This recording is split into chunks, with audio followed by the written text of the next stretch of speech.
So why is rich picturing important? Well, if you're an analyst or a manager, or if you're working in an organization generally, then you probably spend a lot of time trying to get to grips with what is going on, trying to understand what's going wrong, what's going right maybe, trying to understand what the issues are. How do we usually do that? Well, usually we'd do that via email exchanges or meetings. Maybe somebody would be stood up with a flip chart, noting things down. And there's established ways of doing this. And these ways are okay, but there are weaknesses to them. The written and spoken word are actually quite restrictive. They're not good at expressing complex relationships, and they're not good at helping us to view a whole situation. And I think that this is one of the reasons why we tend to find meetings to be quite tedious. The same issues seem to come up time and again. There's problems that we never manage to solve. And there's a general sense of frustration and that it could be a little bit of a waste of time. And I think that's because deep down we know that the medium we're using to communicate is not really fit for purpose for the complexity of the problems that we're actually dealing with. So what alternatives are there? Well, rich picturing offers a new creative way to think about problem situations. And what is it? Well, very simply put, it is the practice of drawing out your organizational situation on a piece of paper. So you can do it yourself, you can do it in groups, and you're going to try to draw out your organizational situation. So it sounds pretty simple, but fundamentally it's very different to what we're usually trying to do. Expressing your organizational situation visually using pencil and a piece of paper makes you think about it in a completely different way to just talking about it or writing emails about it. It makes you think about the whole situation. It makes you identify the important parts of the situation much better, and it makes you appreciate the connections between the various factors. If you compare a rich picture to a list of bullet points, the rich picture helps you to understand the interconnections between the various elements so much better. And also, rich pictures are memorable. It's been proven time and again that people understand or retain information much better when they express it visually than when they just try to write it down. So that's rich picturing, and there's some of the benefits, and that's why it's interesting to us as analysts and managers in organizations. For an analyst, and I'm an analyst myself, you're probably used to doing modeling problems, maybe receiving some information from your manager, some parameters, some data, and building a model to deal with that. Now that's great, and as I said, I'm a modeler myself, but rich picturing offers new possibilities for modelers, because rather than just receiving some information and creating a model, if we have a tool to view the whole situation, list the possible applications of modeling, and then identify the most beneficial one, that's an entirely new skill that we can add to our skill set that's going to improve our value to the organization. And if you're a manager, if you're thinking about strategic issues, rich picturing is great. And it's great because it's going to allow you to view multiple levels of the situation at the same time. You can view the organization, think about the strengths and weaknesses of the organization. You can view the industry, think about the dynamic forces in the industry that are shaping what's going on. And you can think about the broader environment, the social, economic, political trends and the opportunities and threats that they present. But rather than just listing these things down, doing a SWOT analysis or a Porter's Five Forces analysis, you can get to grips with this information all at the same time, understand the interactions between the various factors, really build an holistic understanding of what's going on. That's a much better starting point for thinking about strategic issues. It's also a great tool if you're a consultant and you might be consulting to people internally in your organization, or you might be a management consultant and doing external consulting projects. It's a great tool for a first meeting because it helps us to go through the whole situation with the clients, to go through those issues, to list as many issues as possible. That's a great starting point for a good management consulting project.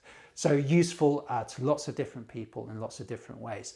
But with all that said, how do you get started with rich picturing? And me, as a lecturer, lots and lots of students have trouble getting over that first hurdle and getting started with rich picturing. So in this video, we've got 6 tips for you, which, if you try them, they're going to help you get started with rich picturing.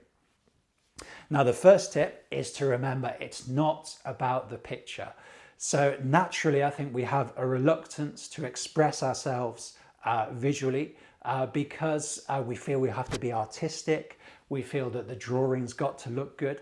You've got to try to kind of detach yourself from those reservations. It's not about the picture. It's actually about the way it helps you to think about what's going on. Doing a rich picture is difficult, initially at least, because we have to adopt an entirely different mindset. We have to think more holistically about what's going on.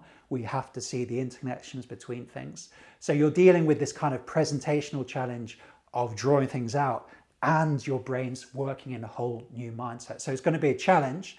That's why it's important to not worry too much about the quality of the picture. And it can be intimidating, moving on to tip number 2, it can be intimidating to have a plain sheet of paper with nothing on. So I suggest using a structure to help get you started. And this is a structure I've taught for a while, and it seems to work in most organizational situations. So you can divide the paper up into 4 parts. And the first of those parts is going to be the organization. We're going to situate information here that's relevant to the organization. Then there's the industry. So we're going to situate all those industry dynamics there. And then there's a broader environment. And you can do a pestle analysis, think about political, economic, social, technological, environmental, and legal trends in the environment. So this is a good structure to use: organization, industry, and environment. And then over furthest left or furthest right, depending how you set it up, you'll have a list of issues. And that takes us on to tip number 3, which is it's important when you're doing a rich picture to make sure you develop a list of issues. So what is a list of issues? Well, an issue is anything that's problematic for somebody who's involved in the problem situation, anything that's contentious, something that seems to be going wrong. All of these things, it's very important that you note down. And this will give you a list of issues. Towards the end of the rich picturing session, you'll have a list of issues. I recommend trying to get 12 or 15 issues. If you have less than that, then you probably haven't explored the richness as much as you could, and you need to go back to it.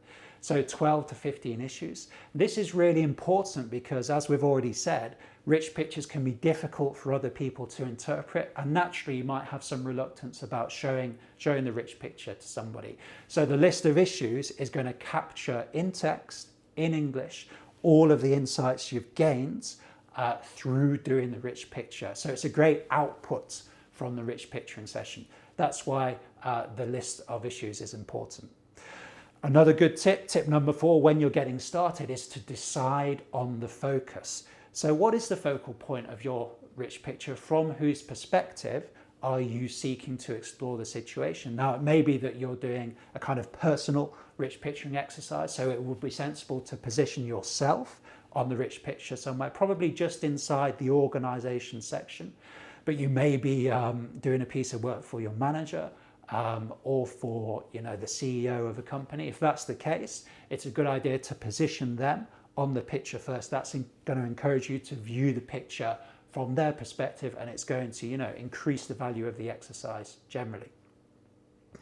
Tip number 5 is to focus on relationships. One of the really great benefits of rich picturing is it allows us to view the situation holistically and to understand the interconnections between the various elements of the situation. If you compare a kind of bullet point analysis, might be a SWOT analysis, to a rich picture, the rich picture communicates the connections so much more effectively. So it's really important to exploit this quality of rich picturing to its fullest extent.